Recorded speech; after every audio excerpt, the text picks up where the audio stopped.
Major funding for these programs is made possible by grants from Chase Commercial Term Lending, New York Community Bank, Capital One Bank, Perfect Building Maintenance, M&T Bank, Customers Bank, Genova Burns, Terra CRG, Meridian Capital Group, Wyckoff Organization. Additional support is made possible by AKA Hotels Corman Communities, Aerial Property Advisors, AVR Realty Company, Bank of America Merrill Lynch, Bank Leumi USA, Briarwood Organization, CBRE, Citizens Bank, Colliers International NYC, Collins Building Services, CPEX Real Estate Services, Cushman & Wakefield, Dime Savings Bank of Williamsburg, Douglaston Development, Levine Builders, Eastern Union Funding, Fisher Brothers, First Nationwide Title Agency, Flushing Bank, Friedman, Handler Real Estate Organization, HAP Investments, Hersha Hospitality, Hodges Ward Elliott, Inc., Investors Bank, James D. Kuhn Real Estate Center at Syracuse University, Kilroy Architectural Windows, Madison Realty Capital, Matone Group, Mercantile Commerce Bank, New Banks, Newmark Grubb Knight Frank, Optimum Window Manufacturing Corp., People's United Bank, Rosewood Realty Group, SJP Properties, Sterling National Bank, Stonehenge Partners, TD Bank, The Continuum Company, The Moynihan Group, and these friends.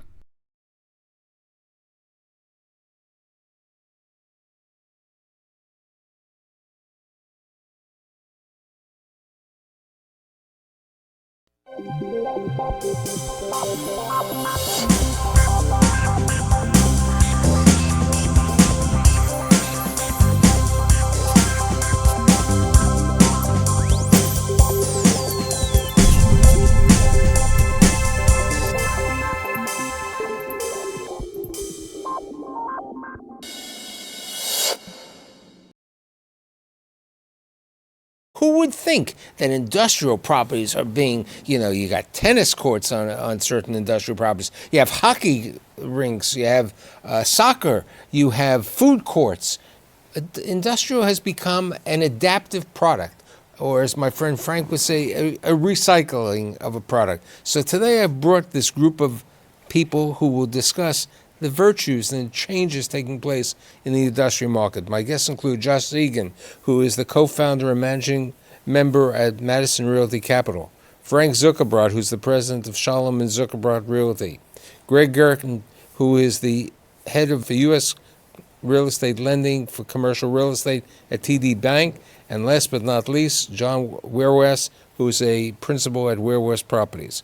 So you're like I don't want to call it the 800-pound gorilla, but you have a lot of warehouse properties, and some of them continue to be warehouse, right, industrial, and some of them have been adapted. What have you seen over the last 5 or 10 years?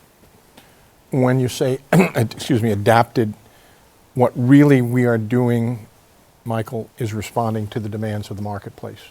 We're not leading the marketplace in any way. The City of New York and the expansion of the City of New York and the economic vibrancy of the City of New York is creating a demand for Long Island City, especially industrial and manufacturing space, given its proximity to Manhattan and the 7 rapid transit lines there. So we've seen over my cycle really almost 4 cycles with some of our properties where they started out when we bought them as heavy manufacturing buildings. We had one that was a clothing dyer, with the dyes. With the dyes and the vats and all of that. And then they moved on as the market improved and it was just not feasible for them to stay. And then we had sewing operations and other kinds of similar, very light manufacturing. That changed as well, and then it became sort of back office kind of space, and now we're in the 4th generation of this building in 20 years, and it's going to be converted to a Class A- office building. So now from the veteran, we go to the kid who's gone into the market. Okay, why have you decided that industrial or adaptive reuse of industrial space is a great opportunity? So we responded to the opportunity about 3 years ago when we started to buy more and more industrial to convert to office in locations like Sunset Park, downtown Brooklyn, Navy Yard. And one of the things we noted was that there was a lack of supply relative to demand in industrial. You weren't just building new industrial kind of buildings. You weren't building buildings like this.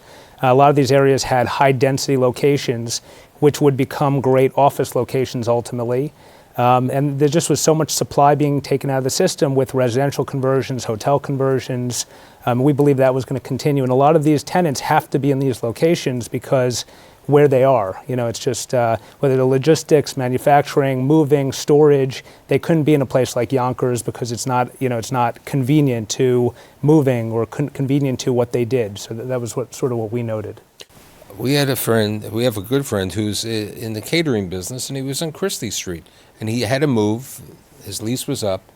He had outgrown the space, and he had an opportunity, and his idea was, where do I go? He thought of Brooklyn, but the prices were a little too high. He said, I'm not going to go to Jersey City or New Jersey because I don't want to live through bridges and tunnels and a lot of traffic. So he said the Bronx was too difficult of a trip over there.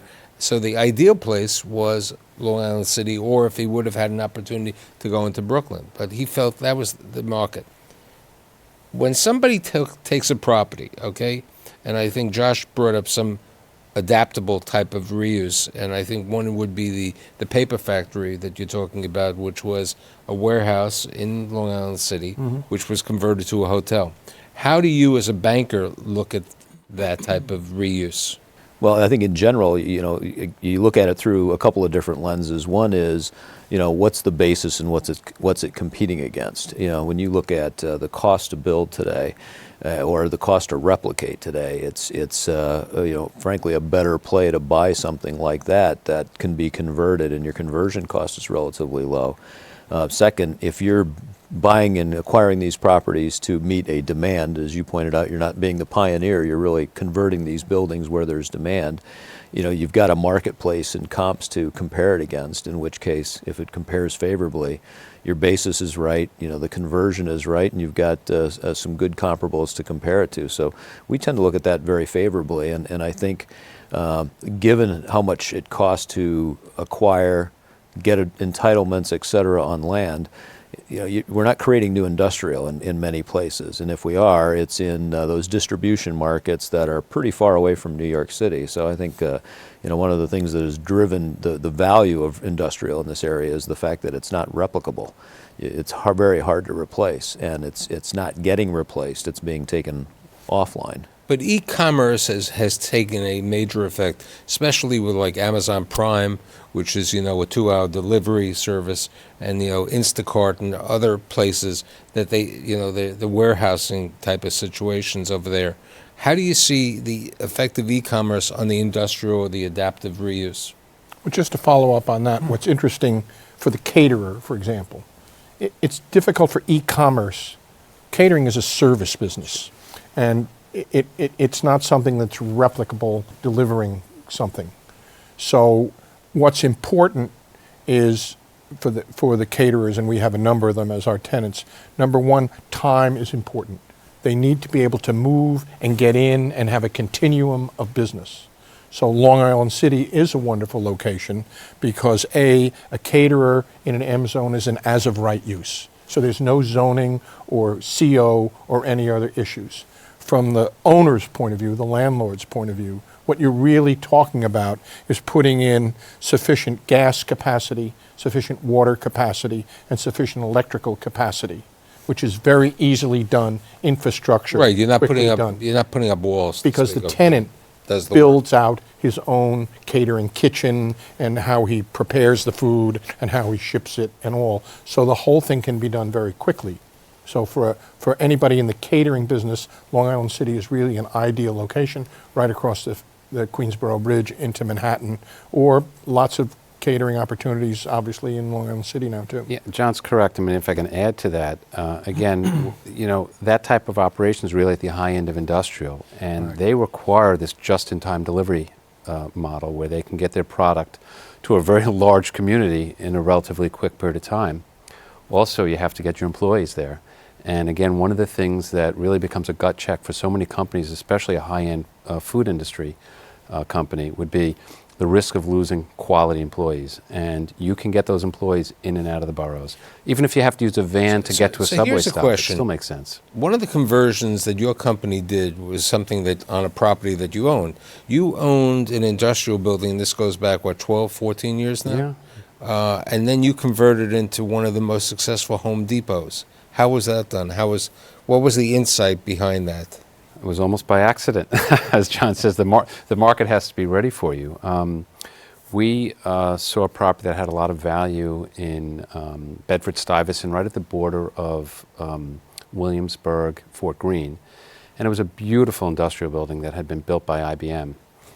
And again, it's just a story of manufacturing that was dwindling in the city. And you got to remember when we sort of, even as recent as the late 90s, and I'm going to segue back to it, we had a lot of really well-located buildings that were industrially zoned that had no possibility of occupants. We had these loft buildings and even certain warehouse buildings that were near public transportation, but the business wasn't there. It had been driven out, industry changed. We were talking about the knitters before, and that industry and manufacturing was gone, and we really had a lot of capacity and no users.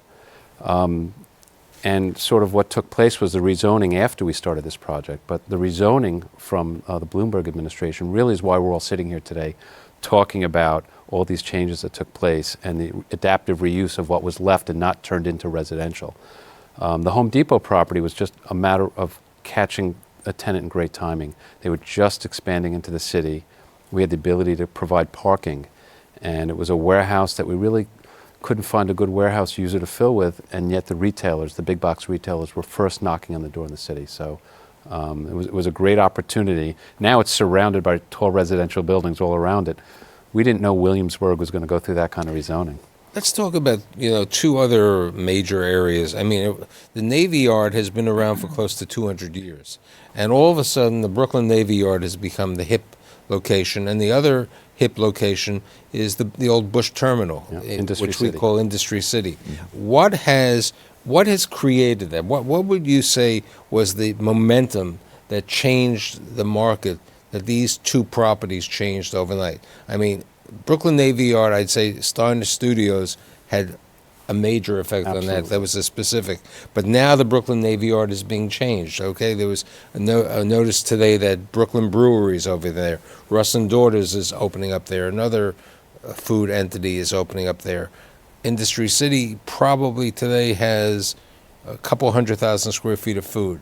You're in that neighborhood in both locations with your property in Ryerson, which is near the Navy Yard, and then the property in Sunset Park. I mean, to address Sunset Park first, one, it's cheap. It's one of the cheapest price points for office in the whole 5 boroughs. You're really talking, high 20s, low 30s kind of rents. And if you look at downtown Brooklyn, that's a $50 a foot rent or more today. It's 9 minutes from Atlantic Terminal. So Atlantic Terminal, I think, is the third most trafficked subway stop in the city. The reason why the Nets relocated their training facility and office there was because it was 9 minutes from Barclays. And with 20,000 units coming to Barclays, that's going to have a real impact on, I think, the Sunset Park market. It's close, it's not that far, and the quality of kind of space that you can get with high ceilings, great windows, great views is something that's really unique. The other thing is the density story around it. I mean, you can walk, it's near Gowanus, it's near other dense parts of Park Slope, 4th Avenue, all that kind of surrounds Sunset Park. So that's why we really believe in that market. Also, NYU just bought Lutheran. When they bought Lutheran, they have just implemented a ferry from 34th Street to Sunset Park. Yes. For the doctors, because they needed this capability. In the same way that many of the hospitals in New York City today have these shuttles taking from one location to another, they're shuttling in that manner over there. Right, and Brooklyn Army Terminal is something the city really is making a big push for, and I think over time that will happen as well. Also a lot of companies have already made the leap of faith. So some of the pioneering is out of the equation at this point, although there's still pioneering taking place. The quality of companies that are starting to come in from Manhattan, and I hate to say it all comes from Manhattan, and And I think Brooklyn is slowly starting to prove that it's growing from within as well. But, still, for the most part, the growth is coming from Manhattan out to Queens, out to Brooklyn, out to the Bronx. So here's a question for everyone, and especially the banker. One of the biggest items that took place over the last 2 years, the largest tenant to take space in New York City was WeWork, okay? With the concept of co-working. So you have co-working, which is WeWork's. You have Industrious, which is another. There are about 15 or 18 companies in the local market who are in this co-working situation. And then there's now the co-living approaches with Commons and some other companies over there. Do you see that as a potential for the industrial market? Because we talked about adaptive reuse. Well, I know we all want to graduate college again and go to these co-live places because they sure sound like a lot of fun. But not to take you off topic. WeWorks, we had discussions with WeWorks, but WeWorks presents a big challenge to a landlord in terms of the amount of TI that they want the landlord to contribute to their installation is very significant. And there's a question of there's no parent WeWorks that's going to sign the lease, a credit. They try to guarantee parts and all this. So you wind up, unless the rent is, in Manhattan rent at $80 a foot, the TI tenant improvement cost and the free rent works. At $40 or $50 a foot, it's a very big challenge for a landlord to make a WeWorks type deal. At least that's what we discovered, especially and that's probably why one of the reasons they went to the Brooklyn Navy Yard is to the extent the landlord thinks he has options that are going to be quicker and better, he may not want to make the capital investment and carry the loss of the WeWorks, although I believe it's a spectacular concept, and it's certainly growing, and it's going to be a huge impact on the office market overall. How do you see that? Well, I think there's two directions to look at it from. One goes back to the basis. I think where it works in the Navy Yards is, the building's coming up out of the ground, and right. In order to do that, you need a tenant, and there's your tenant. So it's kind of built in. A third of the property tenant. A third, exactly. But but still the anchor to get it going. When we talk about industrial, the reason we like it so much is usually because you avoid all of those things. Yes. You don't have huge fit-up costs. You don't generally have large downtime, and it's much easier to get around not having a credit tenant when the exposure by either square footage or total rent at risk, if you will, is not as great. And that's why we've always felt very bullish on the industrial space as a whole. And and then when you look at it in a supply-demand dynamic, there's not a lot of new supply coming on. In fact, I think you were describing how much has actually come off, Yes. with manufacturing and the like leaving. And I was reading a report before I came over here where the correlation between industrial and retail is getting closer and closer as as you start to see this e-commerce take place. And you mentioned before, Frank, about how a lot of even larger department store retails are becoming more like fulfillment centers, Yes. which in essence, may be the adaptive reuse of some excess retail that we have, in becoming warehouse eventually. So it's going to be kind of an interesting turning of the tables, if you will, on industrial being taken offline and converted to office and residential, and retail eventually becoming the next industrial move, if you will. The retail business is certainly changing. The landscape's changing from the department stores to the big box category killer, as they used to call them, retail space. Mm-hmm. And there's no question that in that segment, they're downsizing the size of their units, if not the unit count as well. And we're going to see that aggregate throughout the country. And I think it's going to be a lot more challenging in most parts of the country than here in the city of New York, where even though we have that type of retail, it's still relatively limited given our density of population. Yep. And so I don't think we'll feel it as much. Right, and the vertical nature of most of the development. I have vertical. two questions before I want Josh to try to answer. How do you look at the WeWork concept for industrial adaptive reuse? I think there, as you mentioned, there's a lot of risk just with the build-out costs and in some of these neighborhoods, you know, to put those dollars in, you can find better uses, I think, than having that tenant, unless you have, like you said, unless you really need that tenant.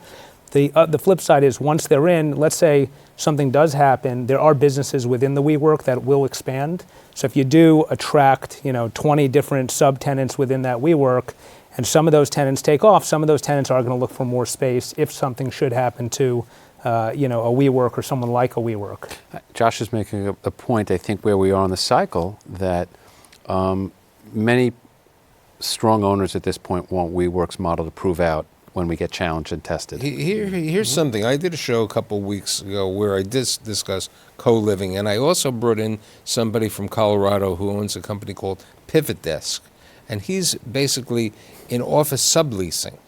So what he's saying is an interesting concept. A company who may want to lease an industrial, or mostly in the office, believes I need, you know, I want to take 20,000 square feet now, but I don't really need 20,000 square feet. So he's like the broker in between, leasing the space that he doesn't need in a marketplace, and he's getting, you know, a bid and ask small. Like a short-term license? Short-term licensing over there. Okay. You know, do you ever see that? Do you think that would take place in industrial? Somebody taking 20,000 square feet and saying, I really don't need 20 right now, but you know, if my business grows, like my buddy the caterer or something like that. I think at the rent range we're at, it might start to prove to be valuable. I think it's a reflection again of the market. In other words, it's really saying, would you rent space to somebody and give them a forward lease on the space next door? And that really limits what you can, your maneuverability. Or with maybe, that John, space. where they sign that lease and then they sublease the space. Well, if it's their risk of a sublet, then anybody, I think, would be happy to do that. Obviously, you'd want to control who comes in. Right, the type of tenancy. You want quality in the equal quality in there. But to take the risk of, you know, taking the space back, and that happened many years ago. I remember at 59th Street, Franklin National Bank, when they moved in there, Peter Sharp leased them the whole building to get his financing, and then he took back a third of the space on a sublease, again with a different corporation. So it really was in effect a forward lease. I think, Michael, it's a reflection of the market. If you need to do it, we do what we need to do to make a project successful. You know, if you think that the market's stronger, you say, why should I do that? In addition to, you know, Bush Terminal and other properties in Brooklyn, there was the other property that Marvin Shine took over, where he basically, a true adaptive reuse, where they put in Bed Bath & Beyond, the first Christmas tree shop, you know, and all of the, let's say... Bed Bath companies. The Bed Bath companies, where they took a warehouse building, which was a multiple size warehouse building. From the city of New York. This is, they call Liberty View. Yeah. Right, it's Liberty View, I forgot. So Liberty View, on top, so now you have retail on the lower level. Right. And you have warehouse industrial on the upper level. And I don't believe he's converting the upper level to office space. No. It's just industrial. Very large floor plates also. Large floor plates, right. And one of the things that is limiting sometimes is that, you know, a lot of these big users, like an Amazon Logistics, wants a huge floor plate. So that was like, I think he signed Amazon there. If you have a warehouse or an industrial, if you have subways, it's fine. But if you don't have subways, what's the idea about, what's your thoughts about the ferries, the potential of a light rail? I did a show the week before, you know, on Jersey City, and one of the benefits that really took place in Jersey City was the extension of a light rail, you know, of having that light rail. Do you see that perhaps in Brooklyn, parts of Queens, and parts of the Bronx? So there are two light rails in a planning stage right now. One from the Navy Yard all the way up to Astoria, and then there's another one in Glendale. Right. That's going. I'm not sure where it's going to go, but they're Down both Ozone Park, maybe. Maybe, but they're both in the planning stage again, and I think they relate. Planning sometimes could take 20 years. I mean, well, the one from the Brooklyn Navy Yard to Astoria is pretty far along in the planning. It's actually, I believe it's Sunset Park to Astoria. That's where it's a $2.5 billion project, and they're already working with the city on how to finance it. See, what they did in Jersey City is they did short bridges. Right. Okay, as opposed to the total project like the Second Avenue subway, which took too many years. But if you do a short bridge, which is, maybe a mile, to get something closer, okay, because if you had a short bridge in Sunset Park to the train, to other parts, it could be, you can accomplish. Terrific. It connects the waterfront into the system a little bit better. It also alleviates some of the congestion on the roadways. I mean, anyone who tries to go between Long Island City and down to Sunset Park or either way back and forth, we have a lot of congestion on the roads. The subway system is really starting to feel its stress from the increase in ridership and just our increase in population. So if they can pull something like this off, I think it will be extremely valuable, meaningful, and it'll help the city out. Well, it also has great cultural appeal. It's I absolutely. think, it really is very attractive appeal. I think the next situation that it really would be a great thing for the adaptive reuse of industrial would be a company like a Google or someone like that to make a commitment to take a major warehouse somewhere within the 5 boroughs. I think that would truly have an effect. Have you seen the TAMI sector looking at that type of thing? We have seen it, and I think one of them will land. I think part of the challenge has been the type of building that they're looking for.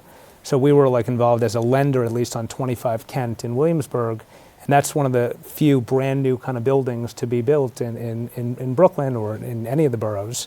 That's a 400,000 square foot building with brand new, what those type of tenants would want. So someone like that maybe, or maybe a dock, the one in the Navy Yard, will land one of those tenants, and I think others will follow, and that'll take time, but it'll happen. Because I could see that definitely in Long Island City today because of the convenience of the subways.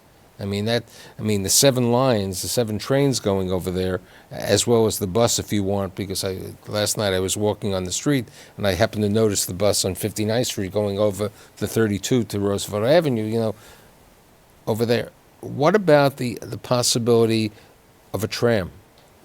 You mean a tram is elevated? The tram, like you have the Roosevelt Island tram. Well, that's the challenge to get across the Newtown Creek now. Right. From Vernon Boulevard into Brooklyn for the trolley. Where is it going to actually go across, and how are they going to work out the logistics and to get across the Long Island Railroad yards as they end in Long Island City? That's a physical challenge, which, like all physical challenges, is a question of how much money do you want to spend to accomplish that engineering feat. But it would be great. But I like your thought about if one of these really large progressive companies that's been around and has some good standing and financial wherewithal does take that first step into a market like Long Island City. And I think we're really close. I think too. We could be at the precipice of that happening in the next 24 months. So in summation, it looks like the industrial and the adaptive industrial reuse and the recycling, as we might say, is growing and continuing as the city grows. And as more people want to move here, the world is only getting better. I'd like to thank Josh, Frank, Gregg, and John, and I'll see you next week.